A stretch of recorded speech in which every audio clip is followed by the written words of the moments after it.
Sebelum melanjutkan, jangan lupa subscribe dulu. Terima kasih. Bab 212, Mandat Jiwa. Melihat ekspresi aneh di wajah Si Putih, Huang Xiaolong menundukkan kepalanya untuk memeriksa dirinya sendiri. Pakaiannya masih utuh, sejauh yang ia tahu tidak ada yang salah.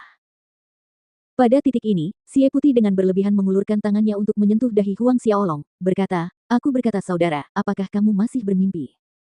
Bermimpi. Huang Xiaolong benar-benar bingung. Kita sudah keluar dari Saint Pavilion. Si Putih berkata, tapi saat kau dipindahkan, kau sedang tidur dan tidak peduli seberapa keras aku mencoba, kau tidak akan bangun. Tolong jangan bilang kau menghabiskan seluruh bulan di dalam Saint Pavilion. Tidur. Rasa bersalah melintas di wajah Huang Xiaolong melihat ekspresi bingung Si Putih, lalu dia tersenyum dan mengangguk canggung sebagai tanda mengakui. Mata Si Putih membulat karena terkejut dan dia menunjuk Huang Xiaolong dengan jarinya. Dia kemudian tertawa terbahak-bahak, "Sialan, kamu terlalu galak. Kurasa kamu orang pertama yang masuk ke pavilion suci untuk tidur. Lagi pula, kamu tidur selama sebulan penuh gelombang." Apa yang dikatakan Si Putih tidak lain adalah kebenaran. Sepanjang sejarah pembukaan pavilion di Institut Duanren, tidak ada satupun mahasiswa yang masuk ke dalam untuk tidur siang. Kita berada di salah satu halaman di Sie Manor milikku. Si Putih menjelaskan setelah tawanya berhenti, kita telah dipindahkan selama setengah hari. Melihatmu tidak kunjung bangun, aku membawamu ke sini ke Sie Manor milikku terlebih dahulu. Bagaimana, mari kita pergi ke Sapidity Wine House untuk minum beberapa ratus kendi anggur perayaan. Huang Xiaolong mengangguk setuju. Meskipun dia sangat ingin kembali ke Southern Hill Estate untuk memeriksa apakah ada masalah aneh dengan tubuhnya, dia telah berjanji kepada Si Putih sebelum memasuki Saint Pavilion bahwa mereka akan pergi minum. Oleh karena itu, dia terlalu malu untuk menolak. Bagus, saudara yang baik, ayo berangkat. Si Putih menarik Huang Xiaolong dengan antusias keluar dari Sie Manor menuju ke arah Sapidity Wine House di Institut Duanren. Dalam perjalanannya, Huang Xiaolong diam-diam menenggelamkan indera spiritualnya ke dalam tubuhnya untuk memeriksa kondisinya.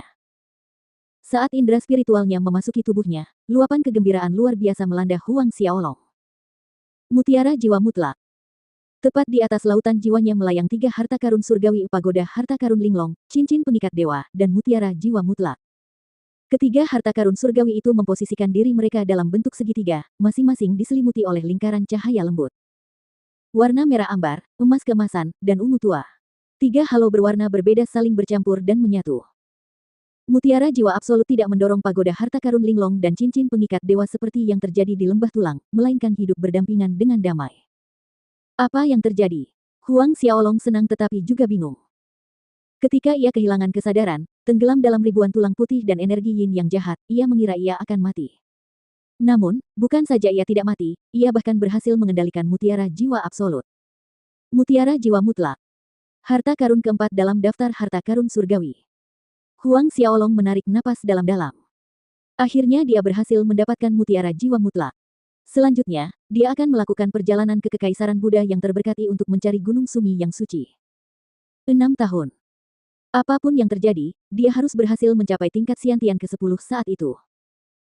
Terus mengamati perubahan dalam tubuhnya, Huang Xiaolong menyadari bahwa kultivasi ki pertempurannya telah menembus melewati puncak orde pertama Xiantian akhir, bergerak ke orde kedua Xiantian awal. Akhirnya mencapai puncak orde kedua Xiantian awal dan dapat menembus ke orde kedua Xiantian pertengahan kapan saja. Bahkan kekuatan internalnya telah maju dengan pesat. Ki pertempuran dan kekuatan internalnya yang semakin kuat merupakan berita yang luar biasa bagi Huang Xiaolong. Apakah energi yin jahat itu sebenarnya tidak berbahaya, tetapi malah bermanfaat? Kalau tidak, Huang Xiaolong tidak dapat menemukan penjelasan logis atas peningkatan drastis kekuatannya dalam ki pertempuran dan kekuatan internal hanya dalam waktu 1 bulan. Bro, kamu baik-baik saja. Si Putih memperhatikan bahwa pikiran Huang Xiaolong sepertinya melayang entah kemana dan bertanya dengan khawatir. Menyadari di mana dia berada, Huang Xiaolong menarik perhatiannya kembali ke masa kini sambil menggelengkan kepalanya pada Si Putih, "Aku baik-baik saja." Dia menuai hasil yang baik dari 1 bulan yang dihabiskannya di Saint Pavilion. Itu sepadan dengan tidur yang dia ambil. Mendengar itu, Si Putih tertawa, "Sudah cukup lama sejak kita datang ke sini, kita saudara akan bersenang-senang sampai kita berdua mabuk atau tidak ada di antara kita yang bisa pulang." Huang Xiaolong tertawa, "Kita tidak akan mabuk bahkan jika kita minum selama berbulan-bulan." Keduanya tertawa terbahak-bahak. Memang, dengan kultivasi alam Xiantian mereka, akan sulit untuk mabuk bahkan jika mereka minum tanpa henti selama beberapa bulan. Beberapa saat kemudian, mereka berdua masuk ke Sapidity Wine House, dan karena mereka datang lebih awal bulan ini, masih ada lebih dari 400 kendi yang tersisa. Huang Xiaolong memerintahkan pelayan, kirim semua 400 kendi Sapidity Wine yang tersisa ke sini. Lebih dari 400 kendi, jumlahnya lebih dari 4 juta koin emas. Pelayan itu tertegun dan berbalik menatap Xie Putih.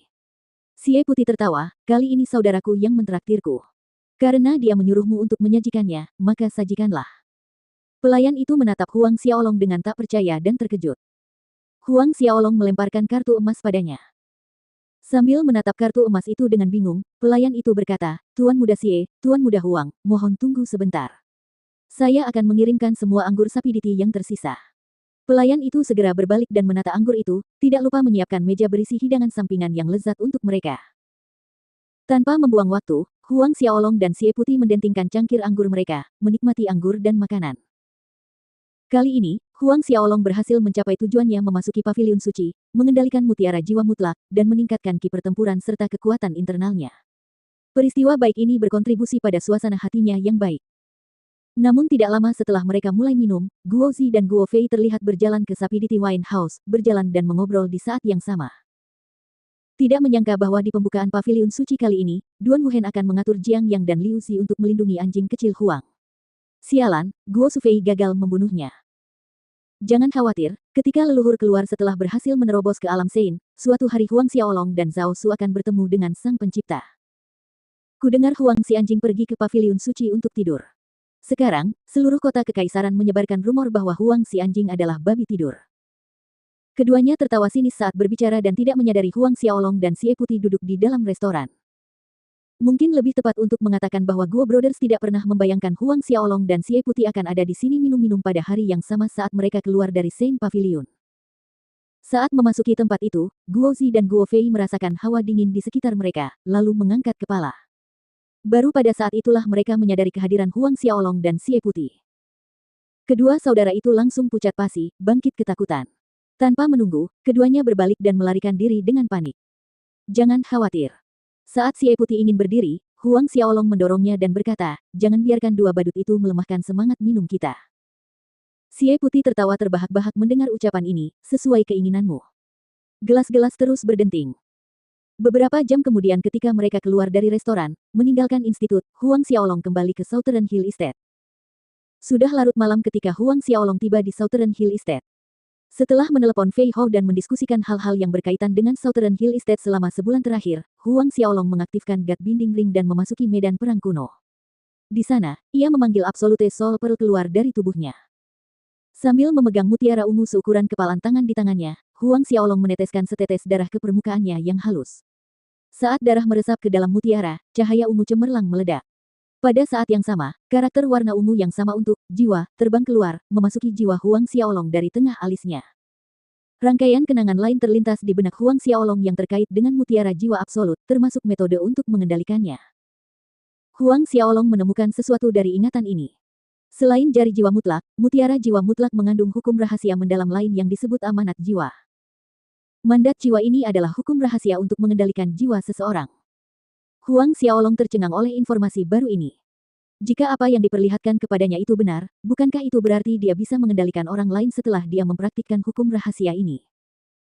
Lebih jauh lagi, mandat jiwa ini berlaku pada manusia dan hewan berlaku pada semua makhluk hidup.